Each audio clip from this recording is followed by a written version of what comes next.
Hey guys, this is Eric Weingartner with Weingartner Racing. Today's video, you think it's about the intake, but it's actually about this spacer. We'll get to all this during the video and talk about it, but we'll go ahead and tell you what this intake is and what it's for. I know you're like, oh, it's a Ford intake. Oh my gosh, I thought you only worked on Chevys.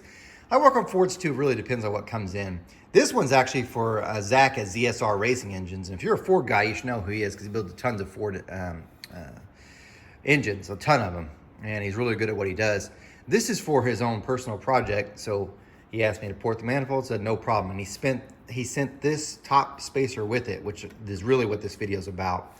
But really, this is just a trick flow intake, but it's for an 8.2 deck. So for those that don't port or don't know anything about Fords, Fords have a bunch of different deck heights. The 8.2 is like your 302 base deal, and it makes the whole manifold itself shorter because if your deck's narrower, the whole thing gets squeezed in. So these runners end up getting smaller as well. The outside ones have to move more distance. It's kind of a weird deal. But anyway, he sent this spacer with it, and it looks weird to you guys. And I'm going to show you what it is. This spacer itself comes from Rare Morrison. And what it is it's for a 4150. This is 4150 base, but it's a radiused out like this. So essentially, even though I don't know how good the camera's going to capture this, it looks something like this. Now this is a 4150 to 4500 adapter, but if you notice, it flares out like this. And if you've been watching my channel, several of you have been like, wait, that's some really cool stuff, but I want to see you test a Dominator on a 4150 because they've heard that this design right here really makes more power because what it does is it creates a venturi like this.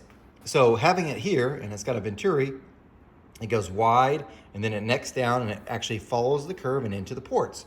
And according to legend, it makes more power. I am going to test this spacer on the dyno next time to see if it actually does. I would like to get this one, but my R&D budget for the dyno mill only has so much money. I own the other part to the spacer, which I'll get to in a minute, but I don't own this one. And this spacer is not cheap. So anyway, the idea is it flares out. It's a venturi. You have a venturi effect in here, and it makes more power. Now this is just one of the two pieces that comes with it. This is the other piece that it has, and it looks kind of not very cool. It just looks like a regular 4-hole deal. No, it's the bottom. The underneath what you have here is these are obviously 4 holes, but they're tapered. So it's actually from the top to the bottom, it expands out, so it's getting larger. And then you'll see all this machined out parts. That's for anti-reversion. So as the air comes back through, it's much harder for it to go this way than it is to come out. So as it tries to reverse, it hits all these steps here and it creates turbulence, and it's much harder to get reverse flow than it is to go in the entry side. And what it does is it sits on like this, and that's how it goes, and that's how you run it. And what it does is, and I've heard this, that the air comes out very easy, but when it tries to come up, it'll actually boil in those corners here from that wider space underneath, and really does help with the reversion stuff, and it has your nice venturi thing. So that's the idea for it. And you might be asking yourself, well, how does that thing even seal? Some people just use silicone through here and just silicone the gaskets down. Silicone the 2 plates together, and that's it. I've heard that. The other thing you could do, which is a little bit more difficult, you could take a paper gasket. I probably should show this on my channel at some point. I think I have with another video, but I didn't ever watch it. You just take a greater carb spacer on here, or carb gasket, and bolt it down, and then take a hammer, the ball peen hammer, and just start hitting it lightly across the edges here with the gasket being held down, and it'll actually cut along this line, and you make your gasket, instead of using a razor blade and just cutting. Maybe I'll show another video on that at some point, but that's one way you can do it too. Anyway, that's what this spacer is. Now, Zach sent this to me because whenever you do this, you really need to port the spacer to the manifold. And here's the reason why. These manifolds shift every which direction. So as good as they might be designed and as cast, they're still castings and they still shift. So in this case, when I put the spacer on itself, it was actually shorter over here, which means the spacer was inside the manifold on this side, and on this side it was wider, so it was actually sticking out. And same thing with this side here. And you're like, well, why don't you just reverse it? Try it, it does the same thing.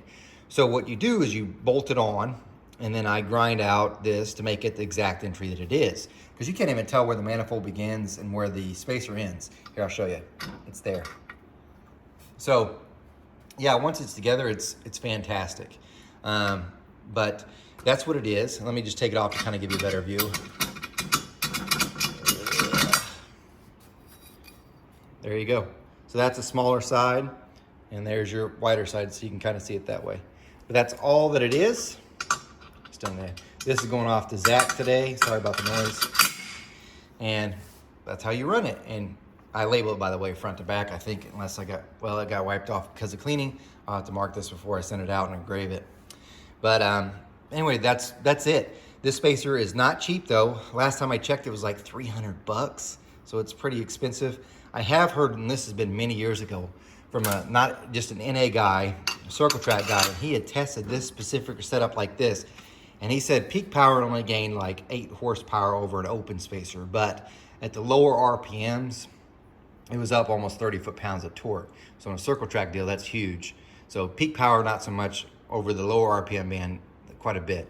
However, I've never tested it, and I really do want to on the dyno to see if that's actually true, because as expensive this is, and it might even cost more now, it better do some amazing stuff. But if you got a little bit extra money, you know, might as well just send it. So anyway, thought I'd show you that. It's a really cool spacer. Guys, remember, I'm No Superman. You guys take care.